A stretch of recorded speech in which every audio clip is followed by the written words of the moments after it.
Em nome do Pai, e do Filho, e do Espírito Santo. Amém. Queridos irmãos e irmãs, sejam muito bem-vindos hoje para o dia de número 131. No dia de hoje, nós vamos meditar 3 capítulos, capítulos 14, 15 e 16 de segundo livro de Crônicas. Pai nosso que estais nos céus, santificado seja o vosso nome, venha a nós o vosso reino, seja feita a vossa vontade, assim na terra como no céu. O pão nosso de cada dia nos dai hoje, perdoai-nos as nossas ofensas, assim como nós perdoamos a quem nos tem ofendido. E não nos deixeis cair em tentação, mas livrai-nos do mal. Amém. Ave Maria, cheia de graça, o Senhor é convosco. Bendita sois vós entre as mulheres, e bendito é o fruto do vosso ventre, Jesus.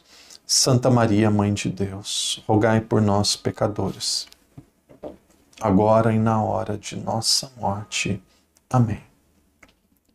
Glória ao Pai, ao Filho e ao Espírito Santo, como era no princípio, agora e sempre. Amém.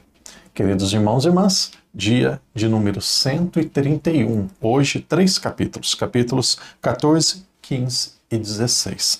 No dia de hoje, nós vamos focar principalmente em um rei de Judá, rei Asa, A-S-A. O padre diz assim, vamos focar só em um nome e um rei, porque assim fica mais fácil. Na verdade é o texto que diz isso, não é uma escolha nossa, mas é uma graça de Deus, porque fica mais fácil de memorizarmos, mais fácil de entendermos.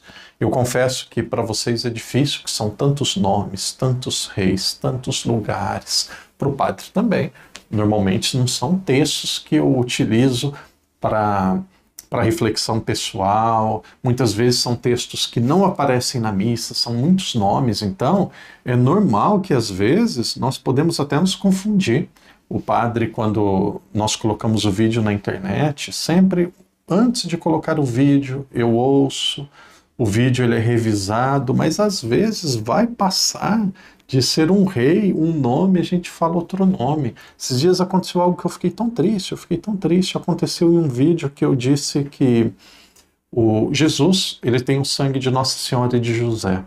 É claro que Jesus não tem o sangue de José. José não é o pai biológico de Jesus. A mãe de Jesus, o sangue de Jesus, o sangue que foi derramado na cruz, é o sangue de Nossa Senhora.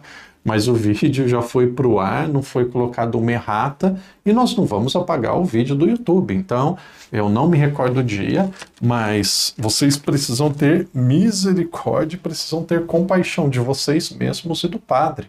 Nós estamos aqui, não é em uma caminhada de 9 dias, uma novena, não é em um tríduo. Aqui são 365 dias com textos totalmente diferentes uns dos outros. Então vai passar algumas coisas que, infelizmente, nós vamos ter que dizer assim, errata, ou não devia ser desse jeito. Então, se vocês perceberem alguma coisa, coloquem nos comentários e já fica aqui oficialmente, fica aqui publicamente dito que, óbvio, naturalmente, não sei se era o cansaço, o que era que eu disse aquilo, é óbvio que Jesus, ele tem o sangue de Nossa Senhora.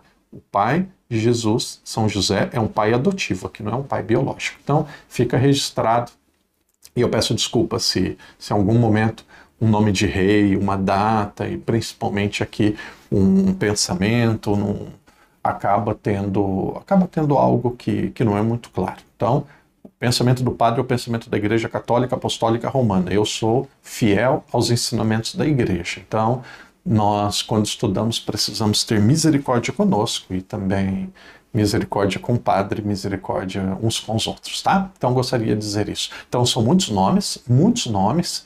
Se nós nos apegarmos a detalhes, nós vamos perder até aquilo que é o essencial. No dia de hoje, nós estamos então meditando esse rei Asa. Esse rei Asa, que ele está no sul, na tribo de Judá. Ele é filho de Abias. Abias, que por sua vez ele era filho de Roboão. Salomão, Roboão, Abias e Asa. Asa, ele foi um dos grandes reis, e aqui mostra como que ele foi um rei exemplar. Se vocês lerem no começo, é interessante nós lermos e termos um pouco de conhecimento, porque quando vocês ouvirem esse nome, Asa, não precisa saber quem foi o pai, nada, mas a gente tem uma ideia. Esse foi um bom rei, segundo aquilo que o texto nos diz. Ele foi um bom rei, e ele está ali na tribo de Judá. Então, isso daqui ajuda. Olha como que o texto diz. Durante a vida, a terra esteve tranquila. Durante a sua vida, a terra esteve tranquila por 10 anos. Então, aqui foi um reinado tranquilo, um reinado pacífico. Por 10 anos, a terra esteve tranquila. Asa fez o que é bom e justo aos olhos de Javé, seu Deus. Eliminou os altares do estrangeiro e os lugares altos, despedaçou as estelas, destruiu as Aserás, ordenou aos judeus que buscassem Javé, o Deus de seus pais, e praticasse a lei e os mandamentos. Suprimiu em todas as cidades de Judá os lugares altos e os altares de incenso. E o reino viveu tranquilo durante seu reinado. Restaurou as cidades fortificadas de Judá, pois a terra gozava de paz, e não participou de nenhuma guerra naqueles anos, porque Javé lhe deu descanso. Então aqui vai mostrar muitas das suas qualidades. Antigamente haviam pequenos altares no interior, em locais mais distantes. Então aqui é um assunto polêmico. Algumas pessoas vão dizer assim: olha, esse era um rei centralizador, um rei violento, que colocou Jerusalém como se fosse o centro de tudo, não permitiu pequenos altares, pequenos lugares de oração, só podia haver o templo. Então nós não vamos entrar nessa discussão se ele foi uma pessoa que desejou centralizar tudo em Jerusalém, se isso era bom ou ruim. Isso daqui alguns biblistas podem entrar em debate sobre isso. Mas, de acordo com a Sagrada Escritura, o templo estava em Jerusalém, ele deveria ser referência. Então foi um grande ato da parte dele, segundo o texto, e eu não vou brigar com o texto. O padre aqui tem como missão apresentar para vocês aquilo que está no texto. Então, de acordo com o texto, ele centralizou o culto naquele que era o templo que foi construído por Salomão, sob o Monte Moriá, o monte onde onde Abraão tinha oferecido seu filho Isaque, e depois Isaque saiu são e salvo. Então esse Asa, ele foi um bom rei.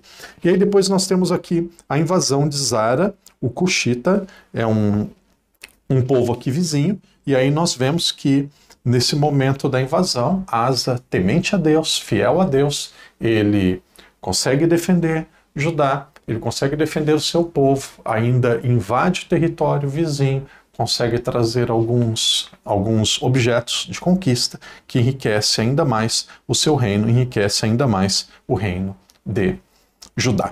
Capítulo 15 vai mostrar um pouco a necessidade de reforma. Aqui nós temos um profeta que diz que era preciso fazer reforma, Azarias. Então, olha, o texto diz assim também, é muito difícil de resumir, porque o texto é muito claro. O texto diz assim: o Espírito de Deus desceu sobre Azarias, filho de Oded, o qual saiu ao encontro de Asa e disse-lhe: Asa, e vós todos, de Judá e de Benjamim, ouvi-me. Israel está convosco quando estáis com ele. Se o procurardes, ele deixar-se-á encontrar. Mas se o abandonardes, também ele vos abandonará. Israel viverá muitos dias sem o Deus verdadeiro, sem sacerdotes para ensiná-lo e sem leis. Mas em sua aflição voltará para Javé, Deus de Israel, e ele o procurará, e Javé se deixará encontrar por ele. Então vai dizendo que a importância da fidelidade para trazer bênçãos para o reinado. E aí depois aqui tem a decisão de Asa, um versículo muito, muito bonito, um versículo aqui que mostra que ele era um rei temente a Deus, versículo 8. Quando Asa ouviu essas palavras e essa profecia, tomou a decisão de fazer desaparecer os horríveis ídolos de toda a terra de Judá e de Benjamim e de todas as cidades que havia conquistado de Efraim, e restaurou o altar de Javé, que se achava diante do vestíbulo de Javé.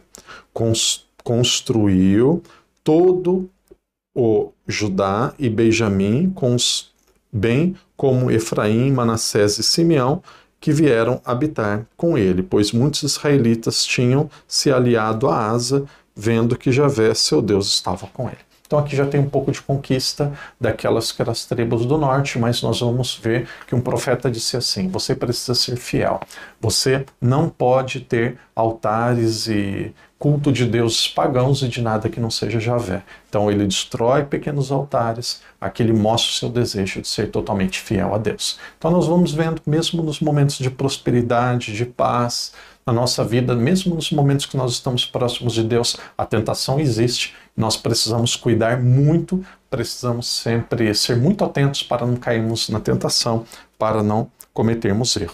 Veja, aqui o texto diz que é a sua mãe, a nota de rodapé, a letra D da Bíblia de Jerusalém, diz que é a avó. Até um templo, até um local que tinha sido construído pela avó foi destruído por ele. O texto diz assim: até Maaca, mãe do rei Asa, foi destituída da dignidade de grande dama por ter feito um ídolo para Aserá. Asa quebrou o ídolo, reduziu a pó e queimou na torrente de Cedron. Então até aquela que era sua avó, que tinha construído, estava se colocando em uma posição parecida com a posição de Deus, uma posição de importância. Até esta pessoa que era do seu sangue, da sua família, ela foi repreendida. E esse altar, esse Deus pagão, foi destruído por este que foi um rei exemplar. Capítulo 16, nós temos aqui um momento de guerra. Nós temos um momento de guerra, e aqui a coisa estava indo bem até agora, uma guerra que foi contra Damasco. Damasco, nós estamos aqui no norte de Jerusalém. Asa, ele, para fazer um acordo e não perder a guerra, não perder o seu território, aqui tem aquilo que era o seu erro. Parece que até aqui ele estava indo bem, era exemplar, era uma pessoa de comportamento que de fato era exemplar, mas para o seu povo, para a sua terra não ser conquistada pelo rei de Damasco, o que ele fez? Ele tirou ouro, tirou posses do templo e ofereceu a esse rei como forma de acordo. Então aqui ele foi castigado, aqui ele ofendeu a Deus. Por quê? Quando você tem uma guerra, quando você tem um problema, em vez de você tentar resolver apenas com as suas próprias forças, em vez de você tirar do templo, do local que é consagrado a Deus, algo que é sagrado para o Senhor, você tira e dá para o seu adversário como se fosse querendo fazer um acordo. Então, aqui ofendeu, aqui seguramente decepcionou e, podemos dizer assim, quebrou aquela aliança que ele tinha com Deus. Porque aquilo que era consagrado a Deus, que era o ouro, que eram os objetos sagrados do templo, ele envia para esse rei de Damasco como forma de acordo, para ele não ser atacado. Até aqui, Asa, ele havia provado, experimentado a fidelidade de Deus, havia experimentado como que Deus estava do seu lado, mas talvez por vencer tantas guerras, tantos momentos ali de prosperidade, ele acaba sendo seduzido e acaba se vendendo, acaba se corrompendo.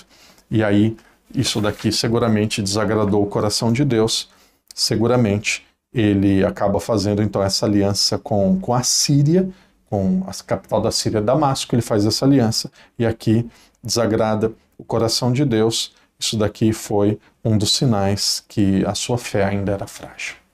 Irmãos e irmãs, no dia de hoje nós vimos o profeta Asa, esse profeta que, desculpem, nós vimos no dia de hoje o rei Asa, esse rei que foi um grande sinal da misericórdia, da presença de Deus, o rei que através da sua vida mostrou que quando nós estamos na presença de Deus, quando nós somos fiéis, nós somos abençoados. Durante 10 anos, viveu em paz, viveu tranquilo, e aí num determinado momento, já no fim da sua vida, quando ele precisava guerrear, confiar em Deus, confiar no seu exército, ele pega e faz um acordo, tirando coisas do templo para dar como um meio de conquistar a paz. Isso daqui desagradou o coração de Deus, foi um grande sinal de infidelidade da parte dele. E aí depois ele pede, e depois ele acaba sendo morto, e aí nós temos aqui o seu sucessor. Irmãos e irmãs, que Deus te abençoe, que Deus te proteja. Vamos adiante na história, na compreensão, no estudo da Sagrada Escritura. Conhecer a Bíblia é conhecer a nossa história, é conhecer a história da salvação. Que Deus te abençoe, que Deus te proteja, e até amanhã, se Deus quiser. Em nome do Pai, do Filho e do Espírito Santo. Amém.